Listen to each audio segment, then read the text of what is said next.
Hello, I'm Kamla. Welcome to a show where we bring you conversations and interviews with entrepreneurs, technologists, filmmakers, and other newsmakers from in and around the San Francisco Bay Area. My guest today is Hollywood director Paul Feig, who has a new film out called The Heat. It stars Sandra Bullock and Melissa McCarthy. Feig previously directed Bridesmaids. Here's a trailer from the film and then an interview with Paul Feig. Sir, I don't understand. I've closed more cases than any agent here. You are a solid agent, but you're not a team player. None of the other agents like you. Wait for my 3 count. 1, 2. Unbelievable. You got a situation in Boston. I'm sending you up. FBI, we recently got intel that you brought in a dealer, Terrell Rojas. Hey, look who's here! Detective Mullins isn't back from lunch yet. I'm sure he won't mind. Well, he's a she. Oh, it's on! She's crazy! I'm Special Agent Sarah Ashburn. Are you about to be interrogated by an officer? I am an officer, and that's my perp. Could you just close the door on the way out? I'll shut the door on you. Will you lay down here, put your head in the door, and I'll slam it about 157,000 times. Oh, girl, you better run. I'm gonna make you bend over. Welcome to the show. Thank you so much. I'm happy to be here. Paul Feig, you are a director, actor, and an author of 2 books. And now you've got a new film out called The Heat. Yes, I'm thrilled. It's really, I love working with funny women, and so this just helps me continue the trend of, that we started with Bridesmaids.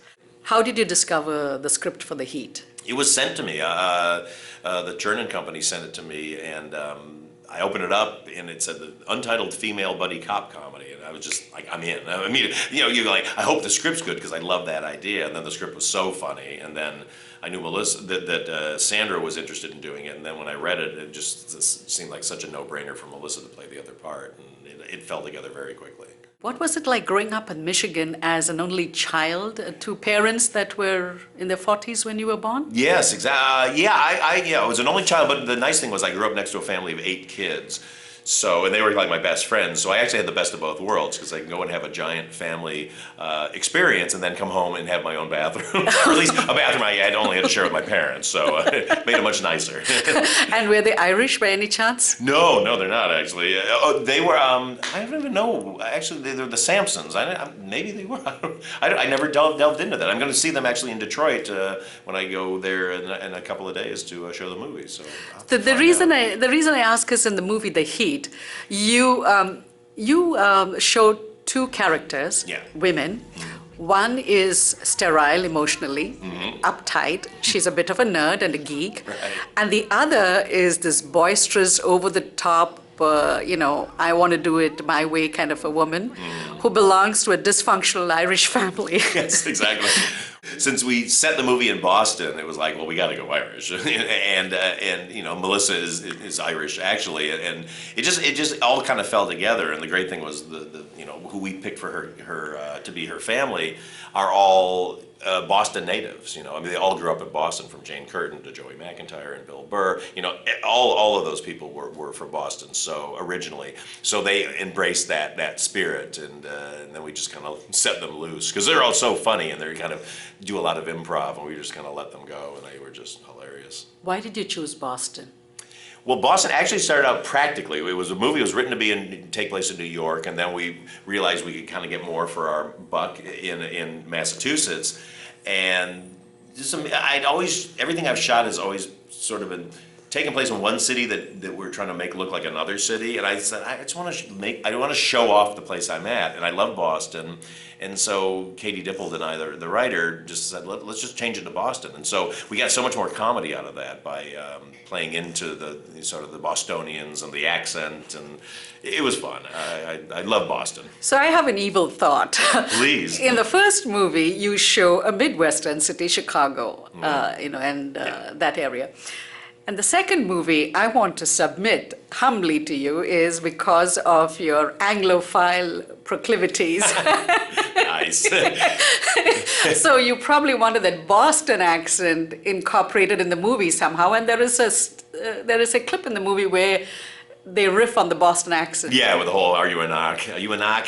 Exactly. I am a dyed-in-the-wool Anglophile. That's actually my wife and I both. We kind of bonded over that. And she's from Chicago. I'm from Detroit. But for some reason, we love London and Britain. I mean, my mom's side of the family was British, so yeah. So I do have a connection there. You know. So did you have high tea growing up? Or did you have tea? No, but when we would go out and to this day I still like to do high tea. You know, when I'm in London, it's hard to do it here. But you don't do cucumber sandwiches, finger sandwiches. No. I mean, well, I do when I'm there, but I should actually bring that. I should start doing it here. Really, it's easy. It's civilized. Yeah. Right? Let's switch back to you growing up in Michigan area. Your mother wanted you to be in the entertainment business. Did I read that right? Well, yeah, she encouraged it once she saw that I had leanings that way. I mean, she didn't force me, but it was leanings in what way? Because you could sing? No, I could not sing. No, I like to perform. I wanted to be a musician first because I wanted to play the guitar. I wanted to play piano when I was little, and suddenly I was taking piano lessons. I didn't have a proclivity for that, and then I wanted to do guitar, and I was a little better at that, and then I wanted to dance, and so every time I kind of I want to do this, then she's like, boom, and she's like, I'd be in tap dancing lessons, I'd have a guitar, I'd be in the drama club. It was great, but I'm glad she did because it's all I ever wanted to do. I just love the entertainment business. I love entertaining people. You know, I had when I was a kid, I was about 6 or 7.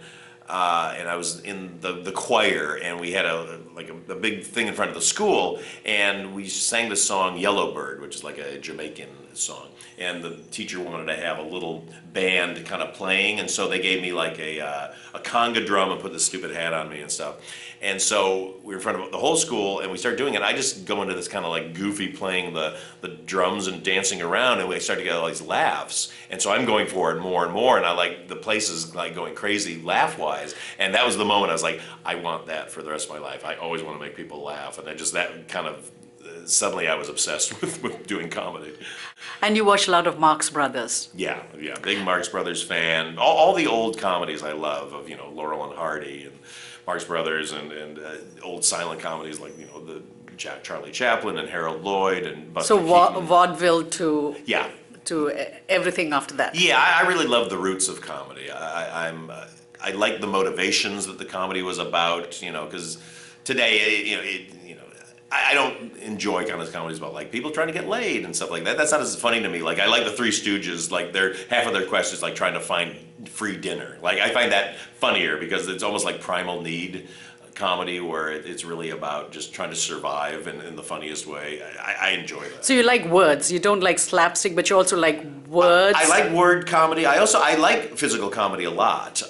It's just very hard to pull off these days because people are a little harder on it now. You can't just kind of have silly, like, oh, I'm falling around and crazy. But if you can have like a real world logic for why somebody's falling down. I mean, I have a love of the old Pink Panther movies. Because I think he was just brilliant about, between Blake Edwards and Peter Sellers, they were brilliant at finding ways that you go like, oh, that's so funny that he fell down because, he's standing next to a globe, he spins the globe, he goes to lean on the globe, and of course the globe spins and he falls down. That's really funny versus like, I'm walking across the room and I trip over my own feet. Then I go like, well, then you're just trying to be funny. So what was it like growing up? Did you watch a lot of TV with these 8 kids who were your neighbors? I watched a lot of TV when I was home on my own. I was along with your mom? Yeah, it was more, I was almost like a latchkey kid when I was growing up because my dad owned a store and I was an only child and my mom would work at the store. And so I'd come home basically to an empty house all the time. And so I would just sit and watch television, but I loved it. I loved like Leave It to Beaver and Gilligan's Island and the Brady Bunch, all that kind of thing kind of informed me when I was growing up, which was very verbal. But I just consumed a lot of comedy. That's all I cared about as a kid was comedy. I hated anything that was dramatic. I couldn't even watch a dramatic movie. I couldn't read a book that wasn't funny. I was just obsessed with it. It wasn't until I got to college I started going, oh, serious drama can be fun too. But I still just love comedy. It's my favorite thing to do. And then you decided to come to LA very early on. right after spending a year at Wayne State Wayne University. State University, yeah, exactly. And then came out to the West Coast, and you've been here since then. Yeah, I've been in LA now for 33 years, I think, which is shocking sometimes to me.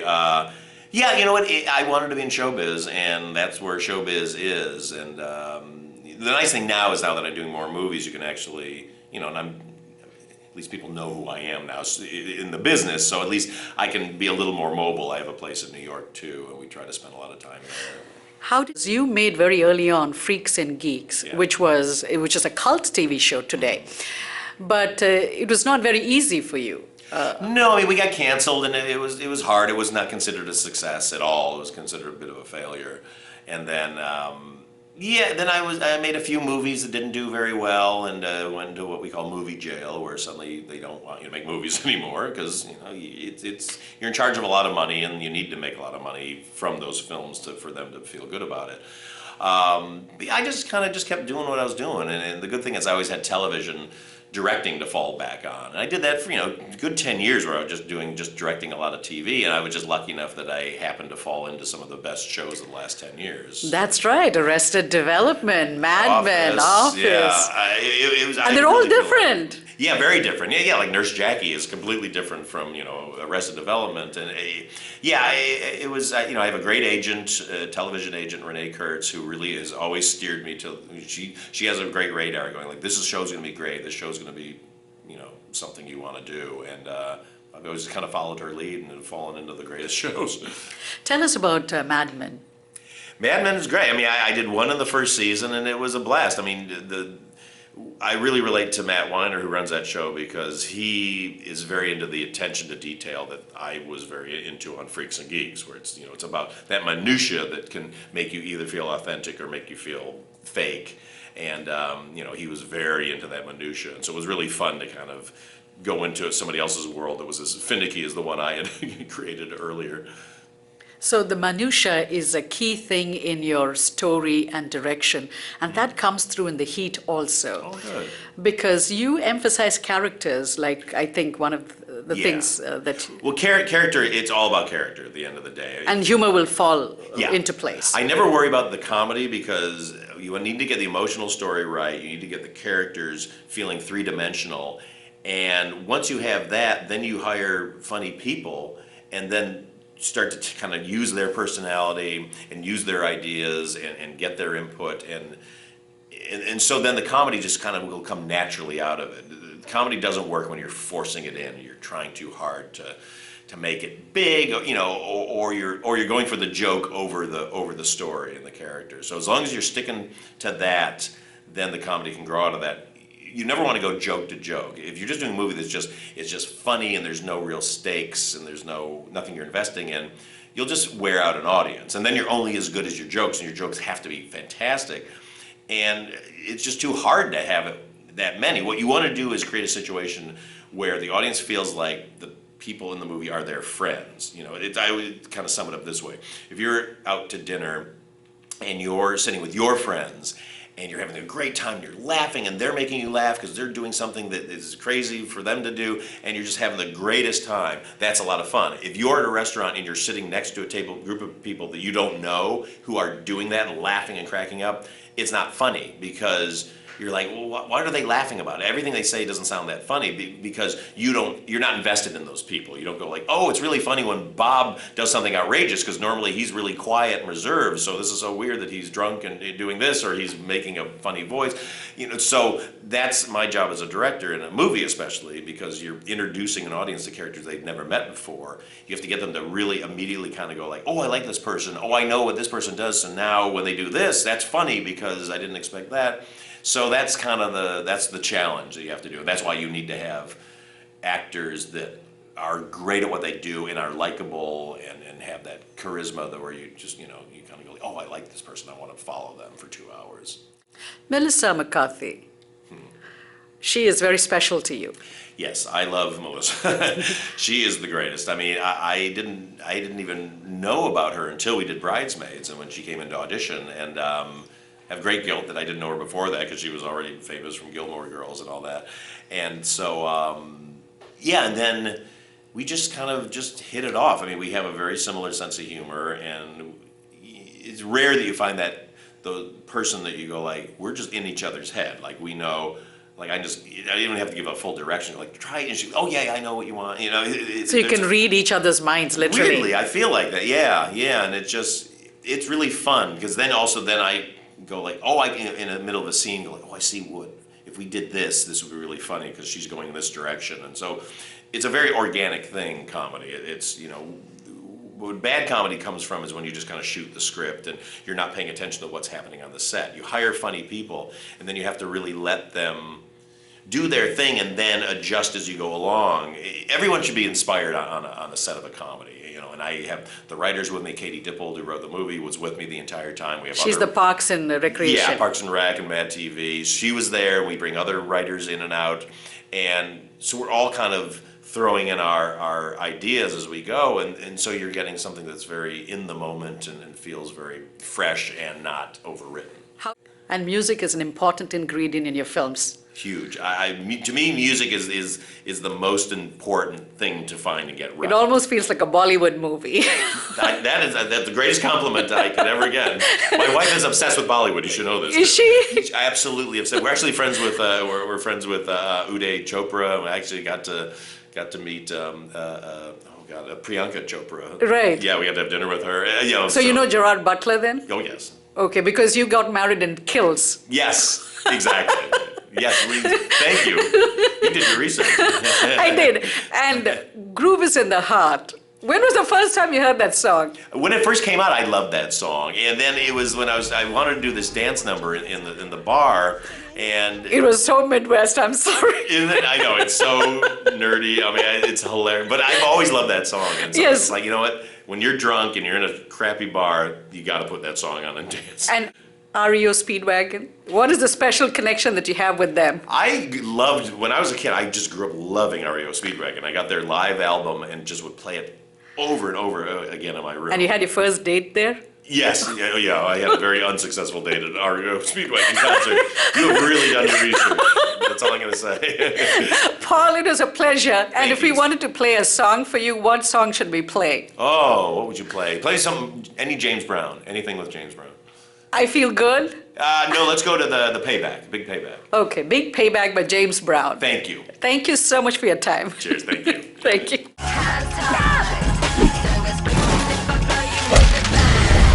That was pretty awesome.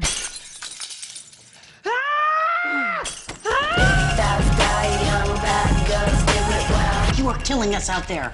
You don't fit in. I am a federal agent. What are those? They're Spanx. They're Spanx. They just hold everything together. Why? What's gonna come popping out? Fast guy, young bad girls do it well. Fast guy.